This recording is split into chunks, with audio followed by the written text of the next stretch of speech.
Bəli, indi isə İşgüzar Səhərin bu dəqiqələrində canlı bağlantılarımızı təqdim eləyəcək. Əməkdaşlarımız bizi gözləyir. İlk olaraq Zeynəb Nadirovadan son xəbərlər alacağıq. Belə ki, Ağdamın Sarıcalı kəndinə daha 28 ailə yola salınıb. Bugünkü köçdə nəzərə alınmaqla bu əraziyə köçürülən ailələrin ümumi sayısı 37-yə çatıb. Mövzu ilə bağlı detalları əməkdaşımız Zeynəb Nadirova müsahibi ilə birlikdə çatdıracaq. Salam Zeynəb, xoş gördük səni. Buyur, söz səndədir.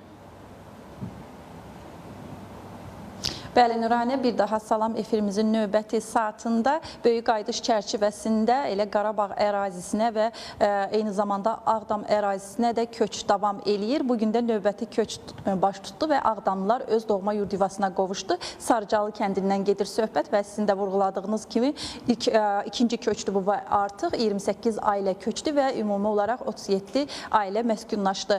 Və daha detallı şəkildə istəyirəm qaçqınların və məcburi köçkünlərin işləri üzrə Dövlət Komitəsinin sədr müavini Fuad Hüseynov bizə məlumat versin. Fuad bəy, artıq Ağdamlılar öz yurd yuvalarına qovuşdu bir qismi. Daha nələr nəzərdə tutulub? Buyurun. Təşəkkür edirəm. Tarixi zəfərimizin məntiqi nəticəsi olan böyük qayıdışımızın coğrafi arealı günü-gündən genişlənir və siz qeyd etdiyiniz kimi Ağdam rayonu Sarıcalı kəndi artıq qayıdışın 13-cü təyinat məntəqəsidir. Bugünədək 37 ailə, 146 nəfər keçmiş məcburi köçkün soydaşımızın qayıdışı və dayanıqlı məskunlaşdırılması təmin edilib.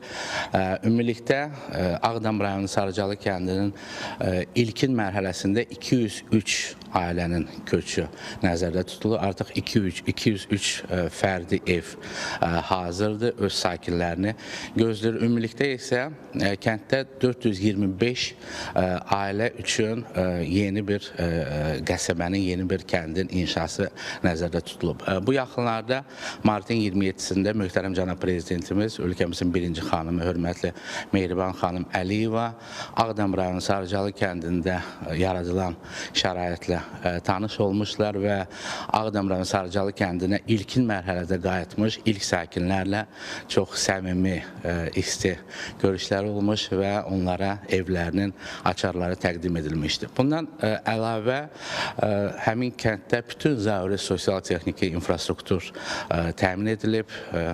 360 şagird yerlik tam orta məktəbi, 100 nəfərlik, 100 yerlik körpələr evi, uşaq bağçası sakinlərin istifadəsinə verilib.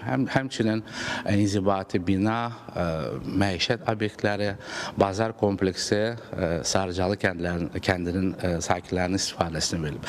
Ümumilikdə bugünədək böyük qayıdışa dair birinci dövlət proqramı çərçivəsində 3048 ailə, 12158 nəfər keçmiş məcburi köçkün soydaşımızın Qarabağ və Şərqi Zəngəzur iqtisadi rayonlarında qayıdışı və dayanıqlı məskunlaşdırılması təmin edilib və nəzərə alsaq ki, müxtəlif bərpa, yenidən qurma layihələrində çalışan soydaşlarımız, həmçinin ayrı-ayrı dövlət müəssisələrində yenidən qurulmuş yerli bölmələrində xidməti vəzifələrində çalışan soydaşlarımızla nəzərə alsaq, ümumilikdə bugün Qarabağ və Şərqi Zəngəzur iqtisadi rayonlarında məskunlaşan əhalinin sayı 40 mindən çoxdur.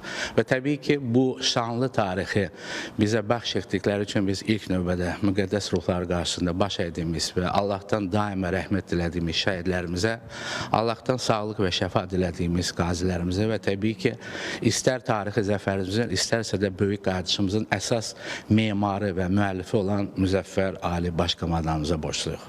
Təşəkkür edirəm məlumatlar üçün. Bəli, Nurani, artıq qaçqınların və məcburi köçkünlərin işləri üzrə Dövlət Komitəsindən olan məlumatımızı çatdırdıq və Hüseyin bəy vasitəsilə bugün və eyni zamanda bundan öncə və bundan sonra köçürüləcək Ağdamlılar üçün nə hansı şəraitlər yaradılıb, bunlarla da tanış olduq. Elə informasiyamızı da burada yekunlaşdırıb sözü yenidən sizə ötürürük. Təşəkkür edirik Zeynəb, sənə də, müsahibinə də ətraflı məlumatları təqdim etdiyiniz üçün.